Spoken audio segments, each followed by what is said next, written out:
A private pool and your own villa, and dinner delivered without putting on your shoes. That's the selling point for a Bali villa. But there's also a 3.5-hour drive to cover 33 kilometres, and that wasn't in the brochure. Here's what to expect when you book your Bali villa. When you book your Bali villa, there'll be general inclusions that are included in most bookings. Those are things like housekeeping, pool maintenance, and a butler. It's important to note that if you have a housekeeper or pool maintenance person or a gardener, that there will be times in the day when you aren't alone in your villa. You'll have the staff moving around, going about their job. Usually they just go about their business and they don't interrupt you, but it's important to keep in mind if you do want to have some alone time in your villa. Daily housekeeping is pretty standard, but pool maintenance might only happen once a week. So depending on how many days you've booked, you might not experience any interruptions from either pool maintenance people or gardeners, which might be less frequent than the daily housekeeper. Depending on what you've booked, your housekeeper or butler might also prepare meals for you, or there might be a separate chef that comes in and does that. They might be able to suggest meals that they can make, or you might have something in mind that you'd like to try. The villa that we booked in Canggu didn't have this service. However, the housekeeper did make a fruit platter on a couple of occasions and also offered to make us coffee each morning. You might notice that there's differences between booking a villa and a hotel, and one of these is usually that maintenance is carried out either very early in the morning or overnight while guests in a hotel are sleeping, instead of during the day in a villa. However, a benefit of staying in a villa is the privacy and space that you get that you wouldn't normally get in a hotel. The villa that we stayed at in Canggu was beautifully appointed. The villa had a sunken lounge area next to the dining room and fully equipped kitchen. Heading out the sliding doors, there was a beautiful pool area with sun lounges under an umbrella and a barbecue area with another sunken outdoor lounge.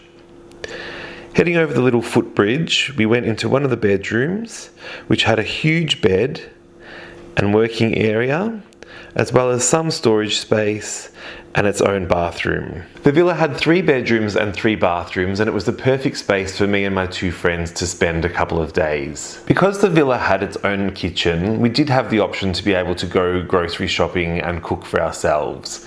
However, we wanted to live the Bali life and not be stuck inside cooking our meals for breakfast, lunch and dinner. Instead, we did head out a couple of days to different restaurants to have brunch or dinner around the local area. However, one of the days we just felt like lazing about within the villa and none of us really felt like going out at all. So we decided to use the Grab app and order all of our meals for the day online. We could order breakfast, lunch and dinner all through the Grab app, as well as drinks if we felt like it, and it was all delivered direct to our door. It only took about 30 to 60 minutes from when we ordered for the food and drinks to arrive. We started the day with smoothie bowls by the pool and ended the day with some rice and chicken and a beer by the pool. It was the perfect setting to just laze about, read our book, spend some time tanning and swimming or floating around on our floaties and just enjoy being. It's something that I recommend that if you're in a small group and you've booked a villa and don't want to spend money on a chef, that you go through the Grab app. There's many options available. One of the downsides of villa life is the location. You might get lucky and find the perfectly located villa. However, most of the newer villas are based in areas that are further away from shopping and eating strips. Most of these will require a quick Grab ride, and while it's not the end of the world, it can get tedious having to always book transport to get to your destination. I'm personally a big fan of having a walkable accommodation, and so having to order a Grab every time I wanted to move locations became a bit of a pain. This was further exacerbated by the fact that one day we wanted to go to a beach club called Sundays near Uluwatu. My friend had visited there before and she really wanted to go back, and we were keen to check it out as well.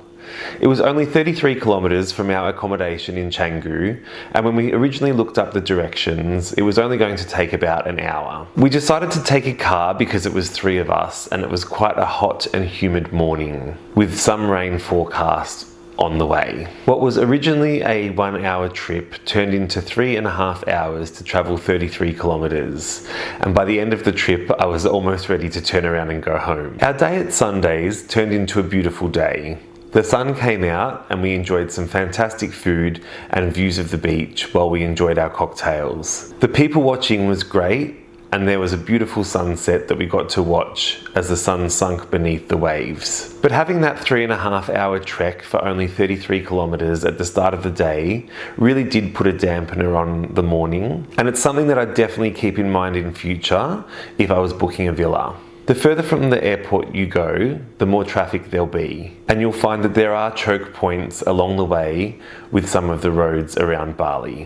While we enjoyed the villa experience and the villa itself, the location did make things difficult to get around. And so if I was going to book a villa in future, I would book closer to the airport. We did also stay in Seminyak at the 66 resort.